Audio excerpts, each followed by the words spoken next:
Angie Gonzalez with the New York 1 Minute. Early voting continues today in a special election to fill Rory Lansman's city council seat. This is the first time that ranked choice voting is being used in the city.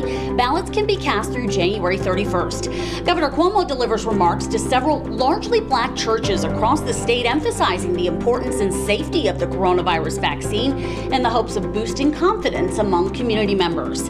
Senate Majority Leader Chuck Schumer wants the Senate to pass several measures in the next 3 weeks, including the second impeachment of former President Donald Trump, a comprehensive COVID relief package, and approval of all President Biden's cabinet nominees.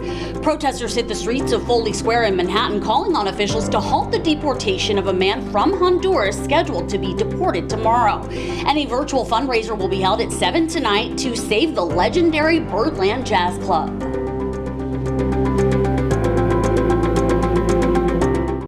Time now for a quick look at the forecast. Sunny and cold conditions are expected for the city. Highs are going to be in the upper 30s with winds out of the northwest. As for tonight, we're going to remain dry and cold. Winds are going to slowly weaken, but lows are going to drop into the mid-20s. For the day on Monday, we're going to see more clouds than sun, especially for later in the day. Highs are going to remain in the upper 30s. The rest of the week remains cold, and we could see a round of light snow for Tuesday with some light accumulations. As for now, the rest of the week looks pretty dry. Your next weather check comes in just 10 minutes. A man is seriously injured in a hit and run in Manhattan while getting out of his car at a traffic light, and now police are investigating. Authorities say around 9 p.m. on Saturday night, a driver was stopped at a red light on West 93rd Street and Columbus Avenue on the Upper West Side when he got out of his car to get something in the trunk. Now that's when a BMW struck him from behind and fled. The man is in critical but stable condition at St. Luke's Hospital. No arrests have been made. A New York City teacher is under arrest after traveling all the way to Tampa, Florida in an alleged attempt to have sex with a minor that he met online. Authorities say that 31-year-old Zishan Nakvi picked up the victim at their Tampa residence on Saturday at around 1:30 in the morning and then brought them back to his hotel room. They say he then dropped the victim back off at their residence a few hours later. Around 1 p.m., the police say that once again he picked up the victim and brought them back to his hotel room where they did engage in sexual acts. Police say that he was arrested at the Tampa-based hotel and admitted that he knew the victim was a minor. He's charged with 7 counts of unlawful sexual activity with a minor and other related charges. We have reached out to the city's Department of Education for comment, but we have yet to hear back. The NYPD is looking for 4 people who they say stole one of their vehicles last week in the Bronx and then stripped the car of its parts. Now, the department released this surveillance video showing 3 of those individuals, 2 men and 1 woman. Investigators say that just after 8:30 on Tuesday night, they allegedly broke in and stole an unmarked police vehicle that was parked on East 167th Street and Fox Street in Longwood. They then allegedly drove to a parking lot on Boone Street in Crotona Park. If you have any information, you're asked to call the Crime Stoppers hotline at 1-800-577-8477. A police officer is suing the NYPD, accusing the Department of Racism and Discrimination from Within. Officer Halen Oliveras filed a claim last month. He says that when he joined the department's K-9 unit over a year ago, that his superiors would harass him, make racist comments, and make fun of his accent, often in front of others. He says when he filed a complaint that the harassment actually got worse, leading to even more mistreatment and assignments that did not correspond with his credentials. He was later removed from his desired position in the K-9 unit. It's not acceptable that a supervisor with the rank of sergeant that is supposed to oversee and supervise and be professional makes this type of comments or allegations against a police officer. You don't deserve that. Doesn't matter what background, what ethnic background, whatever. But this is also supported by the higher ups. If the inspector basically telling him that he doesn't like me and that he wants to go after me, guess what the supervisor is going to do? And this is what I've been dealing with. Now, with this lawsuit, Halen hopes to be restored to his former position and to be rewarded money lost from being expelled from that position. His attorney told us that he is optimistic that justice will be served. We have reached out to the department for comment, but have not yet heard back. New York Special Ops Harbor Patrol rescues a dog from the chilly waters of Jamaica Bay. A shepherd mix named Georgia escaped from her new owners while on a walk on Wednesday. The owners actually posted photos to Facebook saying that they had lost their dog. Well, later that day, they saw what they thought was a seal struggling to stay afloat in Jamaica Bay. So they flagged down the New York Special Ops Harbor Patrol, who sprung into action and rescued Georgia. The family adopted her 5 days before this chilling incident occurred. Public advocate Jumaane Williams holds a virtual event calling for more security and safety provisions for those who live in NYCHA public housing. Williams made the call following the death of Eleanor Dower, a woman who died after falling in a stairwell at the Webster houses, despite multiple requests to get the elevator at the building fixed. Williams also stressed the importance of more security measures following the murders of 3 elderly women at the same NYCHA housing complex, the Woodson houses in Brooklyn. All are believed to have been murdered by the same man. Now, Williams was joined by other city officials who say that underfunded and mismanaged housing, as well as the mounting infrastructure problems within NYCHA, puts residents in danger. Do they treat residents in any other development where so much money, so much revenue is generated from those same individuals? No, they don't. But they treat residents of public housing just because of what they look like poorly. Every step of the way, we see neglect, we see lies, and we see apparently people who don't give a damn about the people who live in NYCHA. And people are literally dying because of it. Community groups and residents rallied together in Manhattan on Saturday night, demanding an end to violence against women. Now, this comes after a 31-year-old woman was brutally assaulted when she left a Harlem liquor store on 128th Street and St. Nicholas Avenue last Monday. The woman says 2 men kicked her and then another bit her and stole her iPhone. Police say that she and 2 of the men were inside the liquor store before the altercation, but it's not clear exactly what led up to the assault. Outside that same store yesterday, ralliers called on state lawmakers to stiffen penalties for men convicted of assaulting women and the elderly. Family members of a city resident set to be deported tomorrow rally alongside activists in Foley Square calling for his extradition to be canceled. 27-year-old Javier Castillo Maradiaga came to the U.S. from Honduras when he was just 7 years old. He's currently at a detention center in Louisiana, one of a group of undocumented immigrants set to be deported at 2 a.m. tomorrow morning. This despite President Biden signing an executive order halting most deportations for 100 days for those who arrived in the U.S. prior to November of 2020.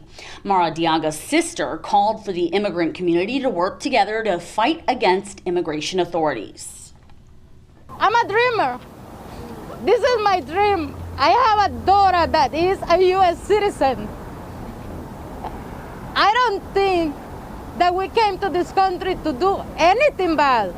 My brother Javier, he was stopped and frisked. That's illegal. We have to stop feeding the police. NYPD is feeding ICE. Now, ICE claims that Maradiaga is not protected under Biden's new order, which is already facing a federal lawsuit from the state of Texas. Congressman Richie Torres sends a letter to ICE to halt the deportation of Javier Castillo Maradiaga. Now, Torres posted a letter on Twitter. In it, he claims that Maradiaga is protected not only under DACA, but also under President Biden's 100-day moratorium on deportations. Richie calls the act illegal and calls for it to be stopped. The White House continues to roll back Trump administration initiatives regarding the census. Now, part of an order that President Biden signed last week means that the U.S. Census Bureau is now going to stop efforts to compile neighborhood-level statistics on citizenship status of residents.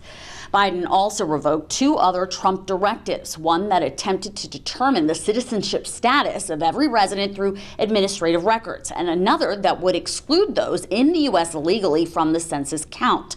The previous administration made several attempts to gather citizenship data through the census, including the addition of a citizenship question, which the Supreme Court invalidated. The comments of several Trump supporters who participated in the Capitol breach could be used against the former president in his upcoming impeachment trial. Several supporters now facing federal charges have suggested that they were taking orders from Trump when they marched to the Capitol to challenge President Biden's win. Opening arguments in the former president's second impeachment trial are set to begin the week of February 8th. House Speaker Nancy Pelosi is expected to deliver the article of impeachment to the Senate tomorrow. Trump faces the charge of inciting a violent insurrection. A Texas man is charged in connection with storming the U.S. Capitol on January 6th and for posting several violent messages on social media, including tweets threatening to kill New York Congresswoman Alexandria Ocasio-Cortez. Now, court documents say that 34-year-old Garrett Miller called for violence in several online posts. One of his alleged tweets said, quote, "Assassinate AOC," end quote. And Miller also posted to Instagram an exchange where he threatened a Capitol police officer. According to the FBI, Miller also posted videos and pictures showing him inside the Capitol during the January 6th riot. Miller's attorney told the Associated Press that his client regrets the actions he took in, quote, "a misguided effort to show his support for former President Donald Trump," end quote. Senate Majority Leader Chuck Schumer says that the Senate has 3 essential items that it needs to accomplish over the next 3 weeks. They include the second impeachment and trial of former President Donald Trump, a comprehensive COVID relief aid package, and approving President Joe Biden's cabinet nominations. During that period, the Senate is able to do other things, and the 2 biggest things we will do are approve a number of the president's key appointments and advance the COVID relief bill in a bold and strong way that helps New York and helps the country. Schumer says that the stakes are just too high for these items to be delayed. The New York Democrat also says that he spoke with the head of Biden's COVID response team, urging the federal government to distribute more vaccine supply to the state of New York. Schumer says that he's confident the Biden administration will help with the current vaccine supply crisis. The House of Representatives will present the Senate with an article of impeachment against former President Donald Trump tomorrow, with the trial set to begin February 9th. But some Republicans still oppose the idea of convicting Trump after he's left office. The preponderance of the legal opinion is that a impeachment trial after someone has left office is constitutional. I believe that's the case. These allegations are very serious. They haven't been defended yet by the president. He deserves a chance to have that heard. But, you know, I think it's important for us to go through the normal justice process and for there to be resolution. Some people would like us to turn the page. Oh, let's move on. I think that President Biden, the night before he was sworn in, laid down the predicate. He said, to heal, we must remember. The first chance I get to vote to end this trial, I'll do it, because I think it's really bad for America. If you want to hold people accountable, there's other ways to do it. I thoroughly believe that we can handle this impeachment trial and, just as the American people are doing, juggle what we need to get done. I think we're going to get more and more evidence over the next few weeks, as if it's not enough that he sent an angry mob down the mall to invade the Capitol. There are also calls to censure or even expel some Republican senators, including Josh Hawley and Ted Cruz, who have supported efforts to overturn the election, although later condemned the riots. Romney said that history and voters will judge them, but the Senate should not take action. The Washington Monument is going to remain closed indefinitely to protect the staff and visitors against the spread of COVID-19. The monument closed on January 11th as part of the security measures surrounding the inauguration. The National Park Service says it's going to be keeping an eye on public health conditions in Washington, D.C. to determine whether or not it's going to be safe to reopen. All other indoor attractions managed as part of the National Mall and Memorial Parks have also been closed. We're going to take a break, but we're going to have all the latest on today's top stories in just a few minutes, so don't go away. Early voting continues today in a special election to fill the city council seat of Rory Landsman in Queens. The council district 24 race features 8 candidates, and for the first time, ranked choice voting is being used here in the city. Voters are going to be ranking the candidates by preference on their ballots. If no candidate gets a majority, the lowest performer is eliminated and their votes redistributed. The process continues until someone surpasses 50%.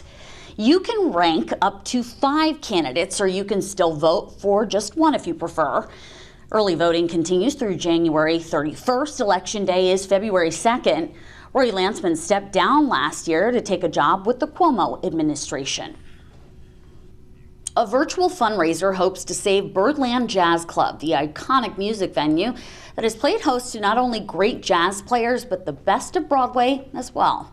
According to the owner, since the club closed in mid-March, he's been paying a small staff out of pocket with no paychecks coming in for himself. In the fall, he spent $20,000 to prepare the club to reopen for a socially distanced experience that barely lasted a week. Now a GoFundMe page that was started by an off-Broadway theater producer has raised around $280,000 to keep Birdland alive. As for tonight's star-studded performance benefit, dozens of Broadway legends are going to be participating. New York City, it isn't New York City without Birdland. As long as it's my club and I'm the owner here, I will do everything to keep it alive. Birdland will never close on my watch. Also featured in the benefit, Leslie Odom Jr., Whoopi Goldberg, and Audra McDonald, plus an appearance from former President Bill Clinton. The event starts at 7. To check it out and get more information, just head to savebirdland.com. Say that there's record participation this year with nearly 600 restaurants on the roster.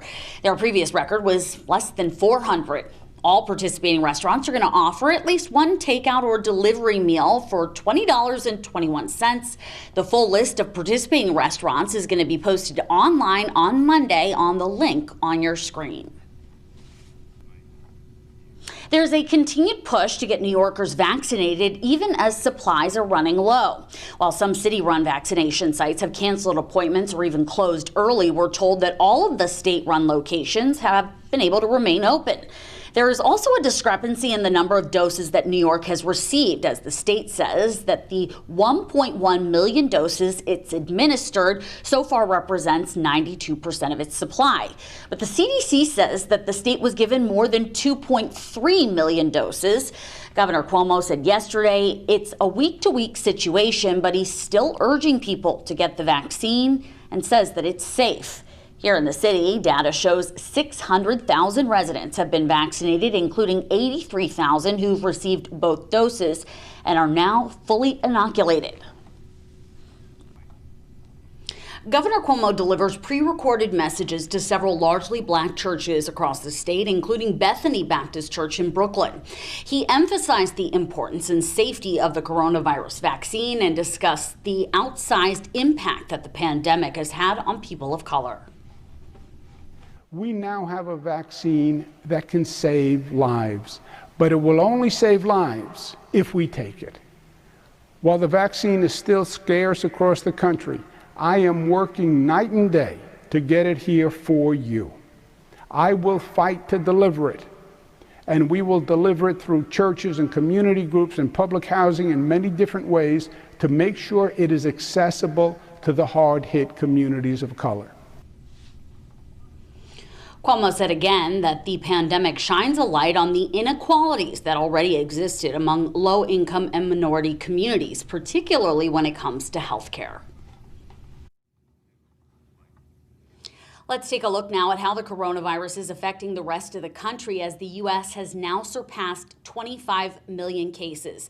That's according to data from Johns Hopkins University, who also finds that there are more than 400,000 people More than 417,000, in fact, that have died from COVID-19. The university recorded the first case in the U.S. on January 21st of 2020.